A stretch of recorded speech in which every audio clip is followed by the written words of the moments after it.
Right now, we are facing man-made disaster of global scale, our greatest threat in thousands of years. Climate change. Climate change. Climate Changes. Climate Change. Everyone's talking about climate change, but what is our climate and why is it changing? Ladies and gentlemen, before going on with the topic itself, I would like to insert a picture first for you to look at. The picture on the left side shows greeny image. Like what I mean, it's very attractive, and though by just looking on it, you can feel the freshness. While on the other side, it is badly drought and not that attractive anymore. And this is one of the effects of what we call climate change. So what is climate change? It is a natural phenomenon since the Earth came into being. It is a change in the average weather over a given area or region. It has something to do with the significant changes in global temperature, wind pattern, and other measures of climate that occur in several decades or longer. The increase of the Earth's temperature is a natural occurrence caused by natural processes. However, it can be enhanced rapidly through factors like human activities. So let's talk about global warming. As we all know, it is an increase in the temperature of the Earth's atmosphere. This gradual increase in the overall temperature of the Earth's atmosphere is due to greenhouse gases. Greenhouse effect. Greenhouse effect is the process in which radiation from the sun is absorbed by greenhouse gases and not reflected back into the space. Those gases are carbon dioxide, nitrous oxide, methane water vapor, chlorofluorocarbon, are some of the greenhouse gases that are responsible for the existence of life on Earth. But at the same time, the concentration of these gases in the atmosphere, which will be beyond the normal, will lead to a phenomenon known as global warming or enhanced greenhouse effect. Everyone, I'm Charmaine, and now I'm going to discuss the causes of. So, what are the causes of climate change? So, there are two factors that causes climate change. It is the natural factors and the anthropogenic factors or the man-made factors.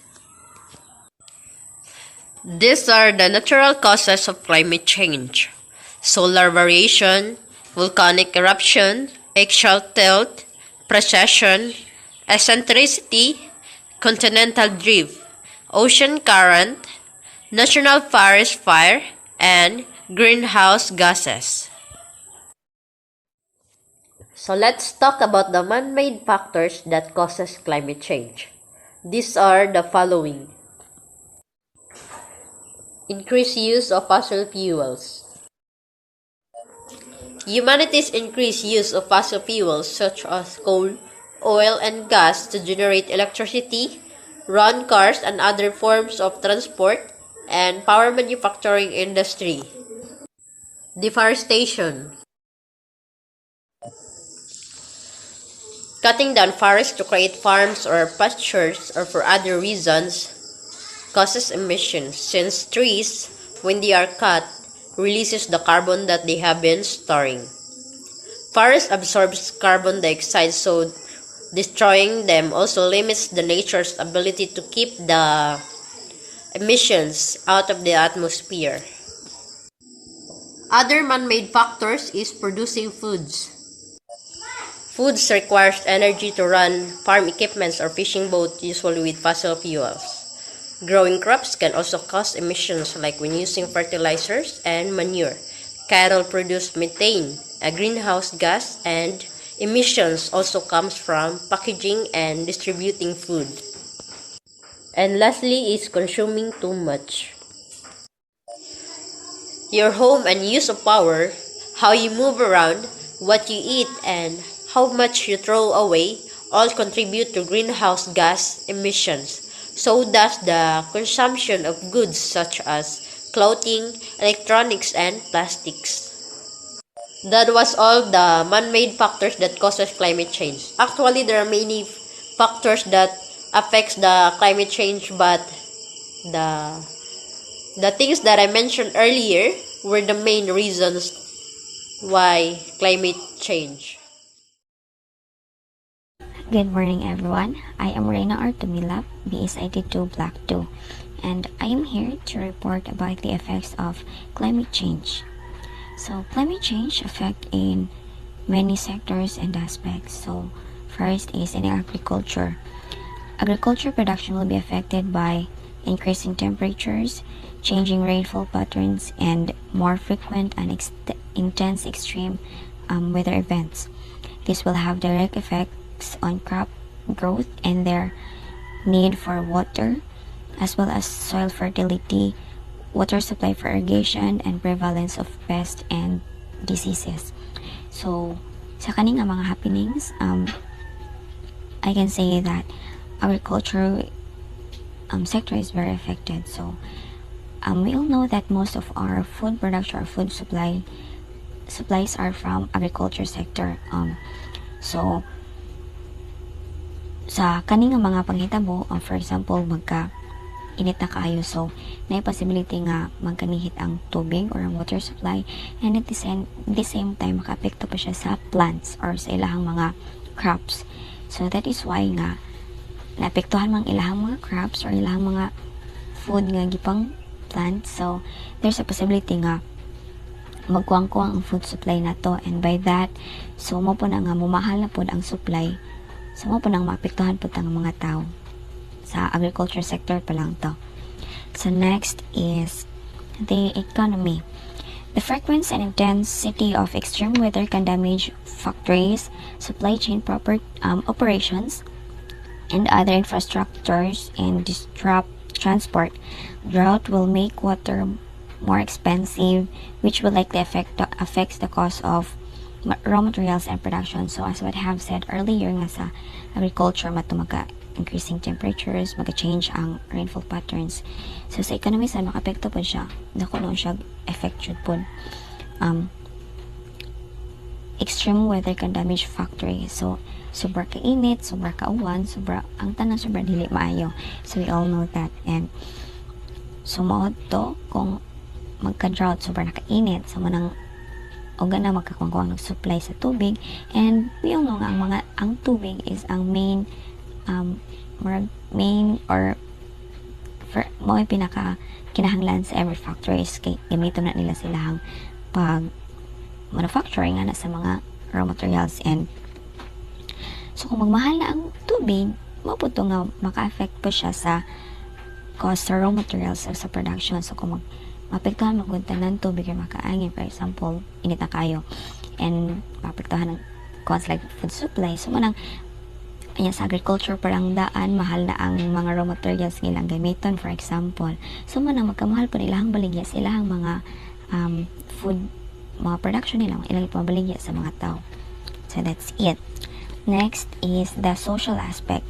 As the climate continues to change, millions of poor people face greater challenges in terms of extreme events, health effects, food security, livelihood security, migration, water security, cultural identity, and other related risks. So mo to siya.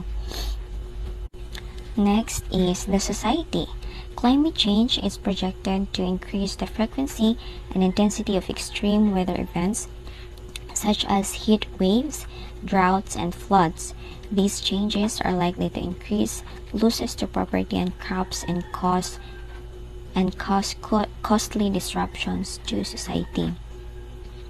So mga lagi to ang extreme or ang sobra mga weather events like kanang tag-uwan or tag-init.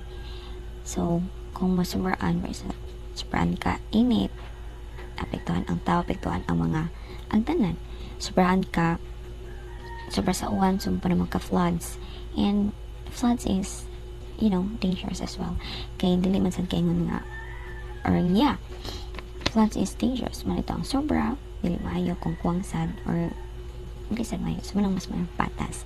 And in a society na aman diri ang people, or na diri mga tao. So, ang human health is ma-affected sad sa climate change. Human health effects of these disruptions include increased respiratory and cardiovascular diseases, injuries, and premature deaths related to extreme weather events, changes in the prevalence and geographical distribution of food and waterborne illnesses and other infectious diseases, and threats to mental health. The impacts of climate change include warming temperatures, changes in precipitation, increases in the frequency or intensity of some extreme weather events, and rising sea levels. These impacts threaten our health by affecting the food we eat, the water we drink, and the air we breathe, and the weather we experience.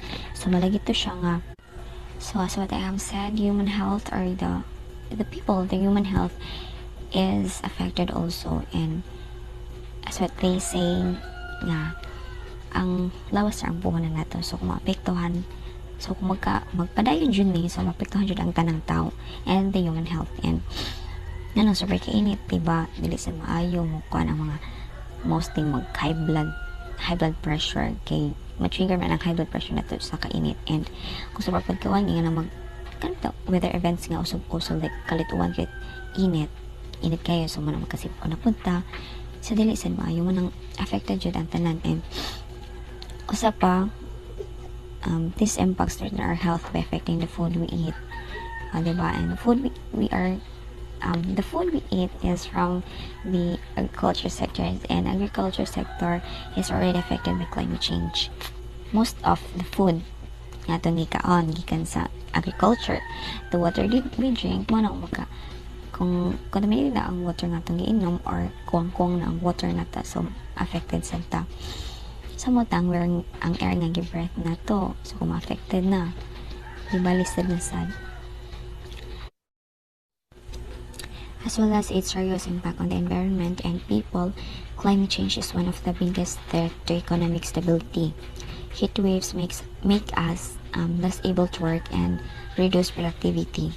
Hurricanes, cyclones, and typhoons devastated millions of people, leaving them in absolutely poverty after ruthlessly sweeping away their communities. Droughts shrink harvest, further complicating the arduous task of feeding the world population, which is expected to reach 10 billion by 2050, according to World Population Prospects 2019, United Nations Organization. The World Bank is warning, if we do not do something immediately, climate change could push 100 million more people into poverty by 2030. So that's it. And before I end this video, the next reporter will be Mr. Parhenog, and he is going to report also the effects of climate change in other aspect and sector. So that's all. I hope you learned something from this. Thanks. Good day everyone, I am Jerson C. Parahinog, BE32 Black 2, and this is the continuation of the report about the climate change. Right now, I'm going to tackle about the effects of climate change in forests, effects of climate change to the animals, and the effects of climate change to the oceans or the fisheries. So first is the effect of climate change in forests. Climate change will likely alter the frequency and intensity of forest disturbances, including wildfires, storms, insect outbreaks, and occurrence of invasive species. The productivity and distribution of forests could be affected by changes in temperature, precipitation, and the amount of carbon dioxide in the air. Climate change will likely worsen the problem already faced by forests, from land development and air pollution. Global warming and climate change contribute to more frequent extreme weather events. This event can include drought and heat waves. While extreme weather is a danger for human life, it can also negatively impact animals' environment. Without the natural cycle of season that the area is supposed to receive, forests and other natural habitats can't function properly. And if they're not functioning properly, then the animals that typically rely on that environment cannot survive there. This can lead to animals' death and even extinction. Next is the effect of climate change to the animals. As climate change alters the state of planet, animals adversely affected. It also possesses disruption to animals' natural habitats, resulting in loss of animals' life and even extinctions of certain species. Humans and wild animals face new challenges for survival because of climate change. More frequent and intense drought, storm, heat waves, rising sea levels, melting glaciers, and warming oceans can directly harm animals, destroy the place they live, and wreak havoc on people's livelihood and communities. As the average global temperature warms, the sea ice vanishes, leaving less and less environment for polar bears and walruses to live on, walk on, and stay out of the water. In fact, in 2008, the polar bear was added to the endangered species list as a threatened species, making polar bear the first to added due to global warming. And last is the effect of climate change in the oceans or in the fisheries. As the average global temperature warm on the Earth's oceans, this causes tremendous upset in marine ecosystem, particularly affecting coral reefs, which are sensitive to temperature changes. High temperature can cause coral reefs to become heat stressed and bleach, affecting coral algae levels. This leads to coral starvation, and because coral reefs serves as homes to many other species, this is critical loss that can lead to the sea creatures being died, and the worst thing is extinctions of this sea creature. Climate change happened on Earth, specifically on urban areas, rural areas, specifically in agriculture system, forest areas, and even bodies of water. Good day everyone, my name is Ruchime Tusoy from BSIT 2 Block 2. My topic is about the possible solutions of climate change. Core to climate change solutions is reducing greenhouse gas emissions, which must get to zero as soon as possible, because both forests and oceans play vitally important roles in regulating our climate.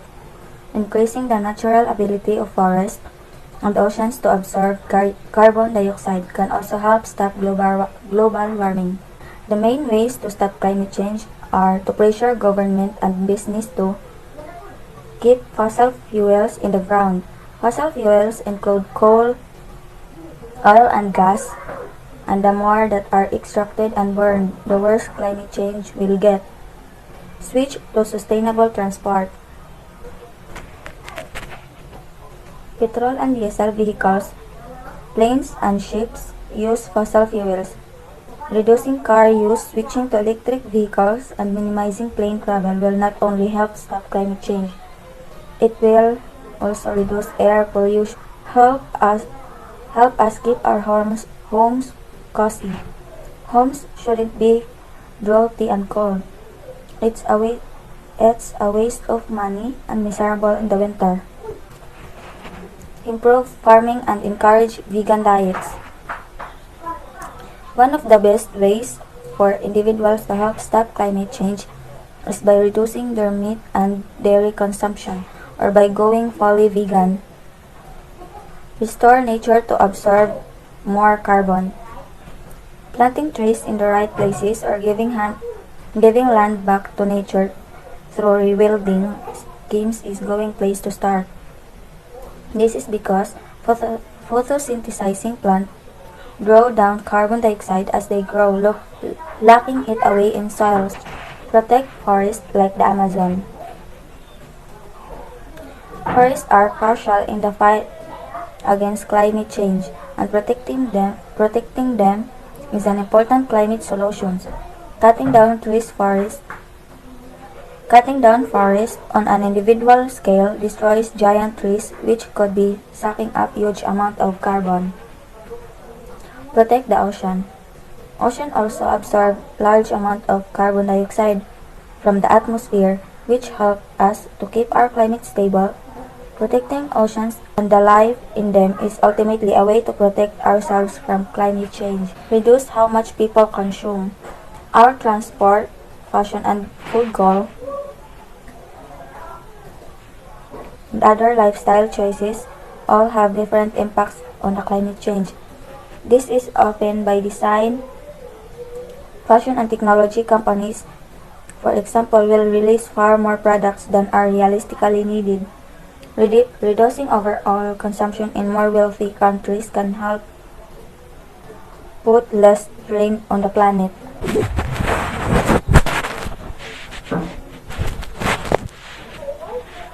Reduce plastic.